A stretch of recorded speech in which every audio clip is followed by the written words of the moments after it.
Hello everyone, आज हम बात करेंगे 12 लाइफ स्किल्स के बारे में कि हम अपनी लाइफ में सक्सेसफुल कैसे हो सकते हैं, कौन सी हम लाइफ स्किल्स अपने अंदर ला सकते हैं ताकि हम सक्सेसफुल हो सकें। कोई मुझे बताएगा सक्सेसफुल होने के लिए हम क्या क्या कर सकते हैं? अपनी नॉलेज अपडेट कर सकते हैं। ओके, और रात दिन की मेहनत कर सकते हैं। मेहनत कर सकते हैं, और हमें कंसिस्टेंसी में रहना पड़ता है। हमें कंसिस्टेंट रहना पड़ता है। Thank you. अगर हम बात करें कि आज की डेट में कौन सक्सेसफुल नहीं होना चाहता, हर एक इंसान सक्सेसफुल होना चाहता है। पेरेंट्स चाहते हैं कि उनके बच्चे लाइफ में सक्सेसफुल हों और कुछ बने, किसी मुकाम को हासिल करें। कोई सीईओ बनना चाहता है, कोई इंजीनियर बनना चाहता है। इस तरीके से अगर हमें लाइफ में सक्सेसफुल होना है तो कुछ बेसिक स्किल्स हैं, अगर हम उनको सीख जाएं और उनको करना शुरू कर दें तो हमारी लाइफ बहुत अच्छी हो सकती है, सक्सेसफुल हो सकती है। आज हम बात करेंगे उन स्किल्स की। सबसे पहला स्किल है इमोशनल रेगुलेशन। इमोशनल रेगुलेशन क्या होता है?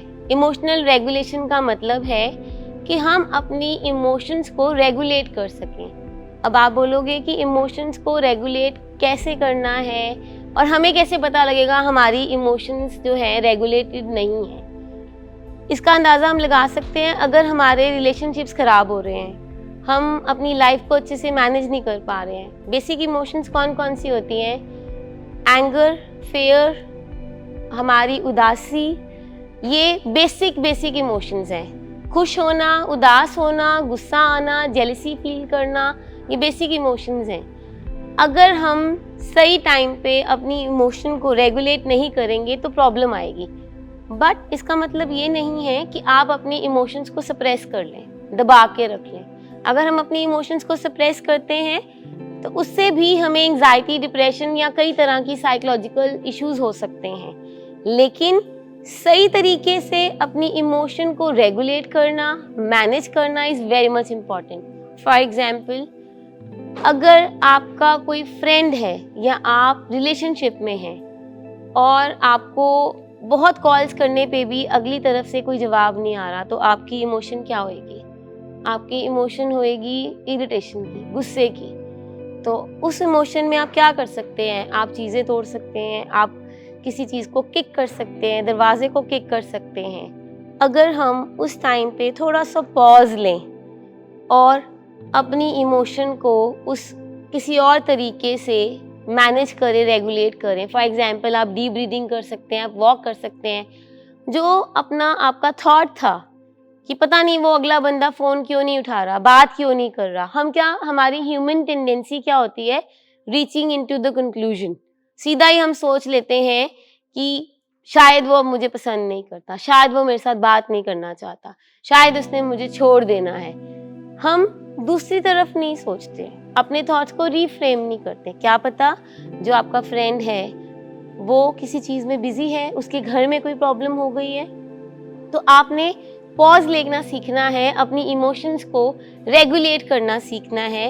अपनी इमोशन को जो आ रही है उसको आइडेंटिफाई करके फिर अपने आप को कुछ और तरीके से मैनेज करके, वॉक करके, बात करके। अगर किसी भी तरीके से मैनेज नहीं हो रहा तो आप अपने थेरेपिस्ट से बात कर सकते हैं। इसके अलावा flexibility is another life skill. कहते हैं कि जो डाली झुकती नहीं है वो टूट जाती है। हमें फ्लेक्सिबल होना है लाइफ में। फ्लेक्सिबल होने का मतलब है कि आपने अपने आप को किसी भी सिचुएशन में ढाल लिया है, यानी कि आप अनकंफर्टेबल सिचुएशन में भी कंफर्ट ढूंढ लेते हैं या कंफर्टेबल हो जाते हैं। फॉर एग्जाम्पल, एक नदी है और एक तालाब है, किसका पानी साफ होगा? ऑब्वियसली नदी का। क्यों? क्योंकि वो बहती रहती है, वो फ्लेक्सिबल है, वो अपने रास्ते खुद ढूंढती रहती है। तो हमने अपनी लाइफ में फ्लेक्सिबिलिटी लेके आनी है। जहाँ हम जाएं उस हालात में हम अपने आप को फिक्स कर सके, फ्लेक्सिबल कर सके, ढाल सके। Then is goal directed persistent. अब आपने कोई गोल बनाया है, अपने लिए कोई गोल रखा है, लेकिन उस गोल को पूरा करने के लिए आप परसिस्टेंट हैं, लगातार उस गोल को पूरा करने में जुटे हुए हैं। ये बहुत ज़्यादा इम्पॉर्टेंट है। अगर गोल बन गया है तो आपने उसको पूरा भी करना है, चाहे जितनी भी रुकावटें आए, जितनी भी प्रॉब्लम्स आए। आपको इमोशनल, फिजिकल, साइकोलॉजिकल कोई भी इशू आ रहा है, लेकिन आप अपने गोल पे डटे हुए हैं। इसी तरीके से मेटाकॉग्निशन, ये सबसे इम्पॉर्टेंट लाइफ स्किल होती है। मेटाकॉग्निशन, इसका क्या मतलब होता है? क्या आप अपने आप को देख सकते हैं? कोई ऐसा तरीका है जिससे आप अपने आप को देख सकते हैं? यस, एक ही तरीका है, मिरर। शीशे में हम अपने आप को देख सकते हैं, हम कैसे लग रहे हैं। इसी तरीके से अपने थॉट्स को देखना, thinking about your own thoughts, ये बहुत इंपॉर्टेंट है। आपको किस तरह के ख्याल आ रहे हैं, आप उन ख्यालों को समझ पा रहे हैं, आप खुद को एनालाइज कर पा रहे हैं कि ये सवाल, ये जो सोच है मेरा, ये मेरे दिमाग में चल रही है सोच, ये सही है कि गलत है, ये ठीक है कि ये सिर्फ एक फालतू की सोच है। तो अपने थॉट्स के बारे में उनको आइडेंटिफाई करना और रीफ्रेम करना, ये प्रैक्टिस से आती है। और इसमें हम 4 पॉइंट फॉर्मूला लगा सकते हैं, अपने थॉट्स को आइडेंटिफाई करके फिर चैलेंज करना। ये मैं नहीं हूँ, मेरे बीमार दिमाग की सोच है, मैंने कई सालों से पाल रखी है। उसके बाद अपनी उस सोच को बोलना, तो रुक, मैं 15 मिनट के लिए कोई और काम करके आया। एंड देन लास्ट में खुद को शाबाशी देना। अगर हम अपने थॉट्स को समझ लेंगे और तो हमारी लाइफ बहुत सक्सेसफुल हो सकती है, हम परेशान नहीं होंगे। Then is organisation. ऑर्गेनाइजेशन का मतलब होता है आसपास सब चीजें ऑर्गेनाइजली रखना, साफ सुथरी रखना, तरीके से रखना, सब चीज़ों को सही तरीके से सेटल्ड करना। अगर आप ऑर्गेनाइज्ड हैं तो आपकी लाइफ काफ़ी सक्सेसफुल हो सकती है। अगर आप अनऑर्गेनाइज्ड हैं तो फिर आपकी जो लाइफ है वो भी बिखरी बिखरी सी रहेगी, वो सिमटी नहीं रहेगी। तो आपने अपनी लाइफ को बेटर करना है। Then is planning. अब प्लान करके जब हम कोई काम करते हैं तो हम सक्सेसफुल होते हैं। अगर आपको कोई चीज़ अचीव करनी है, कोई छोटा सा गोल अचीव करना है या कोई भी काम करना है, अगर आप उसकी छोटी सी प्लानिंग कर लें तो आपको पता होता है, आप एक क्लियर पिक्चर होती है आपके माइंड में कि मैंने क्या करना है और उसको कैसे करना है। This is called as planning. Then prioritization. Prioritization का मतलब क्या है कि आपके लिए इम्पोर्टेंट क्या है। अब आपके पास करने वाले 10 काम हैं, लेकिन आपके पास वक्त की कमी है। आज के दिन में आप वो 10 काम नहीं कर सकते किसी कारण से, तो आप क्या करेंगे, प्रायोरिटाइज करेंगे, अपनी एक लिस्ट बनाएंगे जिसमें आप देखेंगे कि 10 में आज नहीं कर सकता काम, मैं 5 या 7 कर लूँगा जो सबसे इम्पॉर्टेंट है। तो हम इम्पॉर्टेंट जो काम है उनको पहले करेंगे, बाकियों को हम पोस्टपोन करेंगे। फॉर एग्जाम्पल, आपने एक बिल देने जाना है और आज उसकी लास्ट डेट है और आपको 5,000 जुर्माना हो जाएगा, और उधर से आपका किसी के साथ लंच है, आपने लंच पे जाना है, तो आप क्या करेंगे, प्रायोरिटाइज कैसे करेंगे? ऑब्वियसली पहले हम बिल देंगे।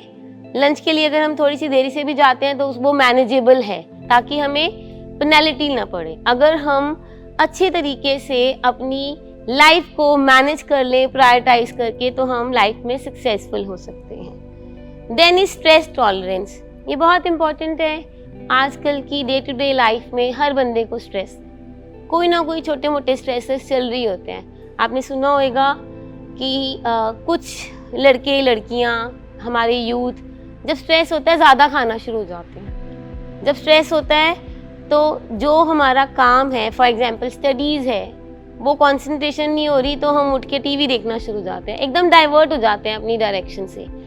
बहुत सारे हमारे यूथ क्या करते हैं, स्ट्रेस टॉलरेट नहीं होता तो हम सब्सटेंस का सहारा लेते हैं, नशा करते हैं या अल्कोहल पीते हैं। इसमें एक टर्म होती है, उसको बोलते हैं रिस्पॉन्स इनहिबिशन।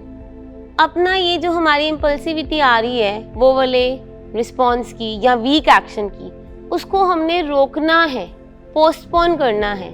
अगर आपको स्ट्रेस है किसी चीज़ का, आपको बहुत एंग्जाइटी हो रही है, तो उस स्ट्रेस को आप अपने रिस्पॉन्स को पोस्टपोन करके मैनेज करेंगे, इमीडिएटली इम्पल्सिवली नहीं करेंगे एक्ट। अगर आपको अपने रिस्पॉन्स को थोड़ा सा रोकना आ गया, इनहिबिट करना आ गया, तो हम सक्सेसफुल हो सकते हैं। Then is sustained attention. Sustained attention का मतलब है कि जैसे आपने देखा होगा कुछ लोग बहुत ही हाइपर एक्टिव होते हैं, घूमते फिरते रहते, चलते फिरते रहते हैं, फोकस नहीं होते, टिक के नहीं बैठ सकते। अगर हम अपनी इस वीकनेस को पहचान लेते हैं और उस पर वर्क करते हैं, बैठना शुरू हो जाते हैं, अपनी बेचैनी पे काम कर लेते हैं, तो फिर हम सक्सेसफुल हो सकते हैं। Then is time management. Time management किस तरह से ज़रूरी है कि परमात्मा ने हमें आज का दिन दिया है, परमात्मा ने आज के 24 आवर्स दिए हैं हमारे को। उन 24 घंटे को मैंने कितनी अच्छी तरीके से बिताना है, स्पेंड करना है, उसमें मैंने क्या क्या अच्छी चीज़ें करनी है, ये बहुत ज़रूरी है। अगर आप एक 24 आवर्स प्लान ले लेंगे, अपने टाइम को मैनेज कर लेंगे, इतने घंटे मैंने सोना है, इतने घंटे मैंने पढ़ाई करनी है, इतने घंटे मैंने काम करना है, इतने घंटे मैंने अपने फैमिली को टाइम देना है, अपने लव्ड वन को टाइम देना है, तो उससे भी आपकी लाइफ सक्सेसफुल हो सकती है। Then is task initiation. अब हमने गोल भी बना लिया, हमने प्लानिंग भी कर ली, लेकिन हम कर कुछ नहीं रहे, बस हम सोच ही रहे हैं मैंने ये कर देना है, मैंने वो कर देना है, कल मैं ऐसे कर लूँगा, परसों मैं वैसे कर लूँगा। No, it is not there. हमें इनिशिएटिवनेस लेनी है, उठना है, उद्यम लेना है, कुछ भी काम करने के लिए एक कदम आगे बढ़ाना है। अगर हम एक कदम आगे बढ़ाएंगे, उठेंगे, इनिशिएट करेंगे, तो फिर हमारा जो गोल है, हमारी जो प्लानिंग हमने की है, हम सक्सेसफुल हो जाएंगे। Then comes memory working. आपने सुना होगा कि बहुत सारे लोग कहते हैं हमें याद भूलना शुरू हो गया है। इवन बहुत यंग एज में भी ऐसा होता है, इवन छोटे बच्चों के साथ भी ऐसा होता है। अब अपनी मेमोरी को हम वर्किंग में कैसे ला सकते हैं? कुछ ऐसे काम करके, छोटी छोटी चीज़ें करके, जैसे कुछ रीडिंग करके, कुछ पजल्स, मेमोरी पजल्स आती हैं, वो सॉल्व करके, या फिर हम कुछ ना कुछ अच्छा रीडिंग मटेरियल पढ़ के, या कुछ अच्छी वीडियोस जो कि इंस्पायरिंग वीडियोस होती हैं, पॉजिटिव वीडियोस होती हैं, वो देख के अपनी मेमोरी को इम्प्रूव कर सकते हैं। आज हमने बात करी है 12 ऐसे स्किल्स की जिनको हम अपनी डे टू डे लाइफ में लाएंगे, उसको यूज़ करेंगे तो हम सक्सेसफुल हो सकते हैं। और इसकी शुरुआत हम कहीं ना कहीं अर्ली टीन एज में या बचपन में ही कर सकते हैं। इनको कई बार हम टीन एज एग्जीक्यूटिव स्किल्स भी कहते हैं। अगर हमारे बच्चे हमें पॉजिटिवली लाइफ को स्पेंड करते देखेंगे, ये सारी चीज़ों को अपनी लाइफ में हम उसको लेके आ रहे हैं, तो बच्चे भी वो चीज़ें सीखेंगे और आज से ही हम उनकी तैयारी करवा सकते हैं सक्सेसफुल लाइफ के लिए। Thank you so much.